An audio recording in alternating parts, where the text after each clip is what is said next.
नमस्कार मंडळी, मी अहिल्यानगरीतून सविता. आज आपण सिमला मिरची भरलेली करणार आहोत. सिमला मिरचीचा देठाकडचा भाग आपल्याला काढून टाकायचा आहे. देठाच्या बाजूकडील सिमला मिरची आहे तिचे बारीक बारीक तुकडे आपण घेऊया. ते आपल्याला मसाल्यामध्ये वापरता येतात. सिमला मिरची कापून तयार झाली. आता मसाल्याची तयारी करू.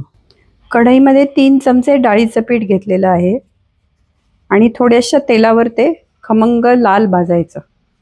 एखादी भाजी बनवताना तिच्याविषयीची अधिकची माहिती देणे मला जरुरीचे वाटते. सिमला मिरचीला बेल पेपर, कॅप्सिकम या नावाने ओळखले जाते. याशिवाय ढब्बू मिरची, ढोबळी मिरची याही नावाने ओळखले जाते. सिमला मिरची थोडीशी उग्र आहे चवीने, त्यामुळे इतर कोणत्याही पदार्थामध्ये सिमला मिरचीचा वापर त्या पदार्थाचा स्वादिष्टपणा वाढवण्यासाठी केला जातो. मंद आचेवर हे बेसन पीठ भाजून घ्यायचे आहे. मुलांना टिफिनसाठी खमंग अशी भाजी हवी असते आणि कोरडी पण हवी असते. त्यासाठी हा सिमला मिरची भरलेली हा एक उत्तम पर्याय आहे. सिमला मिरचीची चिरून सुद्धा भाजी छान होते. डाळीचं पीठ भाजल्याने त्याचा खमंगपणा वाढतो. सिमला मिरची इकडे कापून तयार आहे.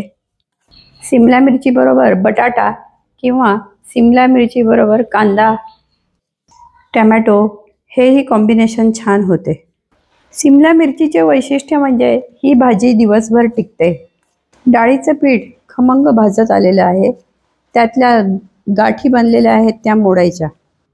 कुकरमध्ये 1 बटाटा उकडून घेतला आहे. बटाटा हवा तसा व्यवस्थित उकडलेला आहे. काही वेळेस नवीन बटाटा असेल आणि कुकर छोटा असेल तर बटाटा अजिबात उकडला जात नाही. मध्यभागी तो कच्चा राहतो. बटाटे वडे करताना मध्यभागी कच्चा राहिलेला बटाटा चालत नाही. किसलेल्या बटाट्यामध्ये आपण मगाशी खमंग भाजलेलं डाळीचं अथवा बेसनाचं पीठ घातलं. हे मिश्रण मिळून येण्यासाठी आपण उकडलेला बटाटा घातला आहे. आता हेच मिश्रण चविष्ट होण्यासाठी आणि खमंग होण्यासाठी त्याच्यामध्ये डाळ, दाणे, खोबरं आणि तीळ यांची पूड मिसळणार आहोत. सिमला मिरचीचा देठाकडील भाग वाया न घालवता आपण तो या मिश्रणात मिसळणार आहोत.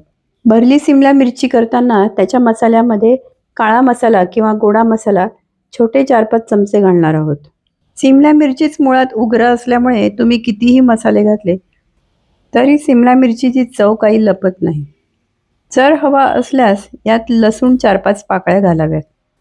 मसाल्यामध्ये हळद आणि तिखट घालणे, कोथिंबीर 2-3 पाण्यातून स्वच्छ धुवून घेणे आणि बारीक चिरणे, चवीनुसार त्यामध्ये मीठ घालणे. कोथिंबीरीमध्ये गावरान कोथिंबीर आणि हायब्रिड कोथिंबीर असे 2 प्रकार बाजारात मिळतात.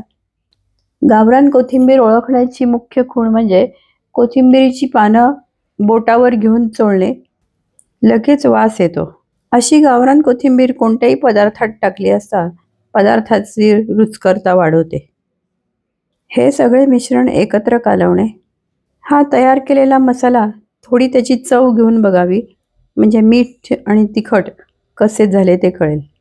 हा तयार केलेला मसाला सिमला मिरचीमध्ये भरायचा. एका बटाट्याच्या प्रमाणानुसार हा केलेला मसाला 5 ते 6 सिमला मिरचीमध्ये पुरतो. ही सिमला मिरची थोडीशी तिखट असते, त्यामुळे तिखट बेताचेच घालावे. सारणाची चव घेतली असता सारण अतिशय चविष्ट झालेले आहे. खरे तर आपल्याला रोजच्या जेवणात बदल हवा असतो. रोज त्याच भाज्या खाऊन खूप कंटाळा येतो. अशा वेळेस ही भरली सिमला मिरची करायला काहीच हरकत नाही. मंडळी, सिमला मिरची बहुगुणकारी आहे. त्यामध्ये व्हिटॅमिन सी आहे, त्यामध्ये अँटीऑक्सिडंट आहे. डोळ्याच्या आरोग्यासाठी ही भाजी खूप चांगली आहे. आपले वजन नियंत्रणात ठेवते, आपली इम्युनिटी सिस्टीम नीट करते, आपले त्वचेचे आरोग्य नीट राखते, हृदयाचे आरोग्य, हाडांचे आरोग्य नीट राखते. मंडळी, याआधी अहिल्यानगरीतून सविता ह्या चॅनलवर मी काही पदार्थांच्या रेसिपीज टाकलेल्या आहेत, त्या जरूर बघाव्यात.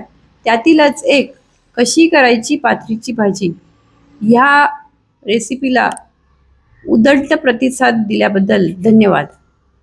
मंडळी, हा व्हिडिओ शेवटपर्यंत बघा. हा व्हिडिओ शेवटपर्यंत पाहिला तरच यूट्यूब हा व्हिडिओ पुढे इतर जणांना पाठवते. फोडणी करण्यासाठी पॅनमध्ये तेल घेतले आहे. तेल गरम झाल्यावर त्यात मोहरी, जिरे, हिंग, मेथ्यापूड घातले आहे.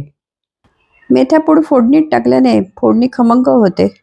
मेथ्यापूड बहुगुणकारी आहे. मेथ्यापूडमुळे शरीरातील साखर नियंत्रणात राहते, पोटातील कृमी नष्ट करते. मंडळी, भारतीय खाद्य संस्कृती ही शरीराच्या आरोग्याचा विचार करूनच केलेली आहे. फोडणी दिल्याने अजून त्या भाजीचा खमंगपणा वाढतो. फोडणी नाही दिली तरी फक्त तेलामध्ये ह्या भरलेल्या सिमला मिर्च शालो फ्राय केल्या तरी चालतात. अशा रीतीने कमी तेलातील झटपट ही भाजी थोडीशी वेगळी हटके भाजी बनवली. या व्हिडिओच्या शेवटी एक स्वयंपाकघरातील महत्त्वपूर्ण टिप सांगणार आहे, ती तुम्हाला उपयोगी पडेल.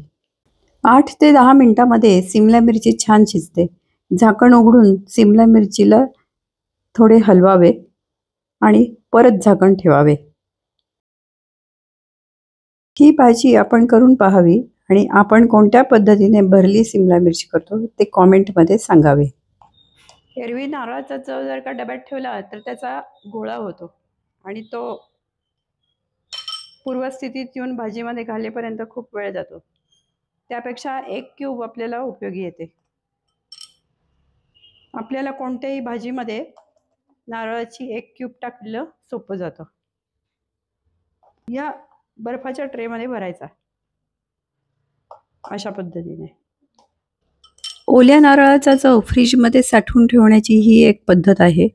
यामध्ये बर्फाच्या ट्रेमध्ये ओल्या नारळाचा चव घालायचा. 4-5 तासांनी हे ओल्या नारळाचे क्यूब्स सेट होतात. बर्फाच्या ट्रेमधून हे क्यूब्स काढायचे आणि एखाद्या चांगल्या डब्यामध्ये साठवायचे, फ्रीजरमध्ये ठेवायचे. आता हे मी फ्रीजमध्ये ठेवणार. फ्रीजरमध्ये 4-5 तासांनी फ्रीजरमधून ट्रे बाहेर काढला. बर्फ जसा चटकन ट्रेमधून बाहेर पडतो तसा काही नारळाचे क्यूब बाहेर पडले नाही. ट्रेची फार ओढाताण न करता मी एकदा संपूर्ण ट्रे पालथाई करून बघितला. काट्याच्या सहाय्याने म्हणजेच फोर्कच्या सहाय्याने सगळ्या क्यूब्स व्यवस्थित निघाल्या. भरली सिमला मिरचीच्या भाजीची कृती डिस्क्रिप्शन बॉक्समध्ये दिलेली आहे. डिस्क्रिप्शन बॉक्स जरूर बघावा. डिस्क्रिप्शन बॉक्समध्ये मी टाईम स्टॅम्प पण दिलेले आहेत. या टाईम स्टॅम्पमुळे तुम्हाला या भाजीच्या कृतीची कोणतीही स्टेप त्या स्टेपवर क्लिक केले असता बघायला मिळेल. तुम्हाला ही टीप आवडली असेल तर जरूर कमेंट करून कळवा. नारळाची चटणी करताना आपल्याला हव्या तेवढ्या क्यूब्स घेता येतील. त्याच्यासाठी सगळ्या नारळाचा चव बाहेर काढण्याची जरुरी नाही आहे. सगळे नारळाचे क्यूब्स काढून झाले आहे. फ्रीजरमध्ये ठेवण्यासाठी एका स्टीलच्या डब्यामध्ये हे क्यूब्स ठेवल्या. मंडळी, व्हिडिओ आवडला असल्यास आपल्या मित्रमैत्रिणींना पुढे शेअर करावा. चॅनलला सबस्क्राईब करावे. व्हिडिओ लाईक करा आणि कॉमेंटही द्या. धन्यवाद.